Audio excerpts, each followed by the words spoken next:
मेहमानों का पहले तारुफ करा देता हूँ. इरशाद भट्टी साहब हमारे साथ स्टूडियो में मौजूद हैं.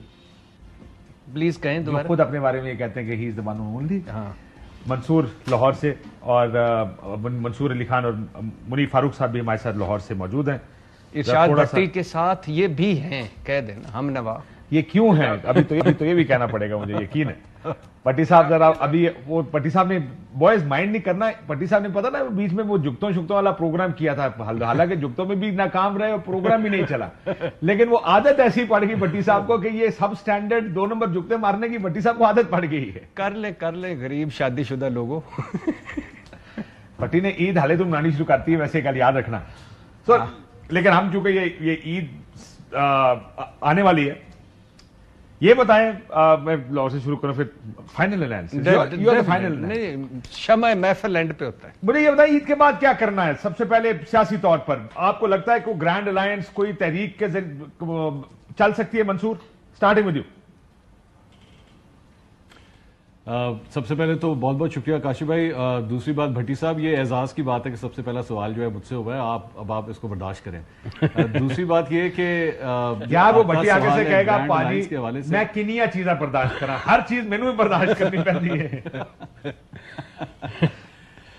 कमिंग टू योर क्वेश्चन, मेरे ख्याल में होगा ग्रैंड अलायंस वगैरह, एक लूज किस्म का जो है वो एक अलायंस जरूर बनेगा, और मैं इसको तो एक किस्म का पीडीएम पार्ट 2 ही कंसिडर कर रहा हूं. ठीक है, इकट्ठे बैठेंगे, मीटिंग्स हुआ करेंगी, सोचेंगे क्या करना है क्या नहीं करना. लेकिन पाकिस्तान तहरीक इंसाफ फिलहाल मुझे जिस वेवलेंथ के ऊपर चलती हुई नजर आ रही है, जो चंद पिछले 1-2 हफ्तों के अंदर जो डेवलपमेंट्स हुई हैं, उसमें मुझे नहीं लगता कि कोई बहुत बड़ा कोई लॉन्ग मार्च या कोई हुकूमत गिराने के लिए कोई बहुत बड़ी मूव जिस तरह माजी में खान साहब करते रहे हैं, मुझे फिलहाल तो ऐसी कोई चीज नजर नहीं आ रही. लेकिन यह है कि अपने वोटरों के लिए, सपोर्टरों के लिए भी जो है वो जिसे कहते हैं ना हल्की फुल्की मौसीकी होती रहेगी, दूर से कहीं से राग जो है वो सुनाई देगा, लेकिन इसके अलावा और मुझे कुछ नजर नहीं आता. क्योंकि ये फॉर्मूला जो इस वक्त चल रहा है, ये एनालिसिस है खबर नहीं है, लेकिन जो फॉर्मूला चल रहा है वो कैरेट एंड द स्टिक वाला है.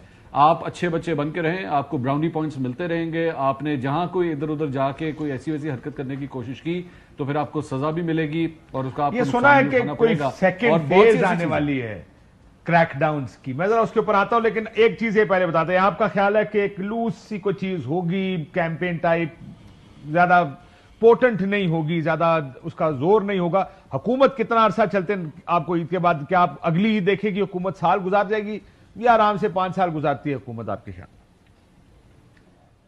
मुझे तो काशिफ भाई वो जो carrot and the stick formula जो मैं पीटीआई के लिए कह रहा हूं, वही मुझे नून लीग के लिए भी नजर आ रहा है. आप भी अच्छे बच्चे बन के रहें, आराम से बैठे रहें, जो कुछ आप कर रहे हैं एक रेड लाइन है, उस रेड लाइन से आगे आपने नहीं जाना.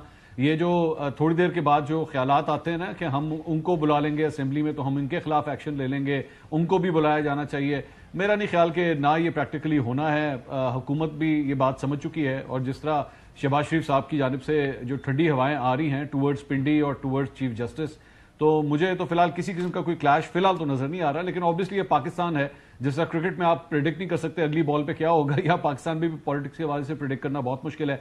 लेकिन आसार जो नजर आ रहे हैं उसमें मुझे कोई तूफान नजर नहीं आ रहा. हल्की फुल्की बूंदाबांदी होती रहेगी, जिससे मेरे ख्याल में किसी का कोई नुकसान नहीं होगा.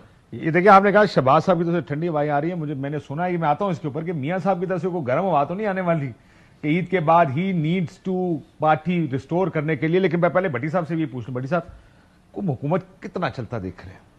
सारों का सवाल आजकल यही है कि हुकूमत चलेगी नहीं चलेगी, तहरीक इंसाफ, मौलाना अचकजई साहब, मेंगल साहब, ये गिरा पाएंगे नहीं गिरा पाएंगे? नहीं, जब तक मेरा ख्याल है फौज पीछे हुकूमत के, हुकूमत चलेगी.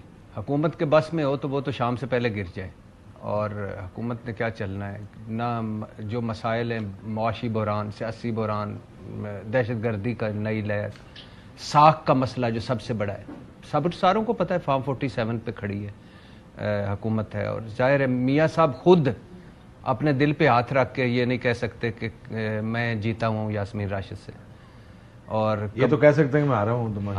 हाँ, ये दिल पे हाथ रख के ये भी नहीं, ये कह नहीं रहे ना, दुख की बात. ये कहेंगे नहीं. हाँ, ये कह नहीं सकते. ये कहेंगे नहीं. तो कब वो जैसे होता है ना, कबूतर उड़ाने से तोते उड़ने तक, तो मियाँ साहब का जो सफर है वो इतनी तेजी से गुजरा है कि अभी तक उसी शौक में है. अभी तक विक्ट्री स्पीच के पॉइंट बार बार देखते हैं, और फिर आसमान की तरफ देखते हैं, तारों को देखते हैं.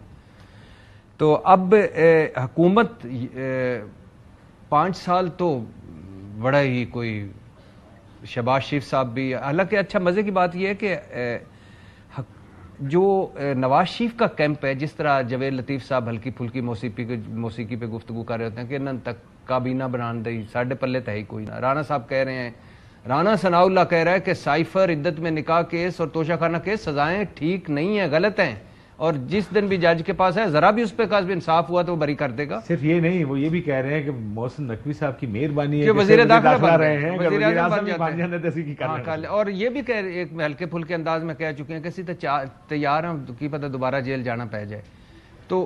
تو کہنے کا مقصد یہ ہے کہ جو جس طرح ایک وہ اعلیٰ حضرت نجم سیٹھی صاحب نے بتایا تھا کہ نواز شریف صاحب کو کنوے کر دیا گیا کہ don't interfere in the matter of Shahbaz Sharif. کہنے کا مقصد یہ ہے کہ یہ حکومت چلنا ایک علیحدہ بات ہے، حکومت ڈیلیور کرنا ایک علیحدہ بات ہے، اور حکومت کا گرنا ایک علیحدہ بات ہے، اور آپس میں جو اچھا 47 کا ہونا ایک علیحدہ بات ہے، لیکن کیا اس کے باوجود حکومت 5 سال پورے کر جائے گی، ایک علیحدہ بات ہے. اور دوسری بات ہے کہ with in party and with in اتحادی پارٹی جو اختلاف ابھی سے جو چل رہا ہے کام، اور جو محسن سپیڈ اور شہباز سپیڈ کا جو ابھی سے چل رہا ہے، تو اور جو زرداری صاحب اور بلاول صاحب کو جو لے کے چل رہے ہیں، اور جو شاہد خان عباسی صاحب کہہ رہے ہیں کہ 2 کم کران تو بعد زرداری صاحب چھٹی کریں گے، تو بہت ساری چیزیں ہیں. لیکن سب سے بڑے چیلنج کیا ڈیلیور کر پائے گی؟ سب سے بڑا چیلنج تو اڈیالہ ہے نا. ہاں نہیں، وہ تو پورا گھوم ہی ادھر رہا ہے نا. اڈیالہ اگر باہر آگے یہ چلے لیٹس لک ایٹ اس دن مجھے منیب نے نک دا کوکا سنایا تھا. عمران خان کے باہر آنے کا امکان اور میاں نواز شریف صاحب کا باہر جانے کا امکان،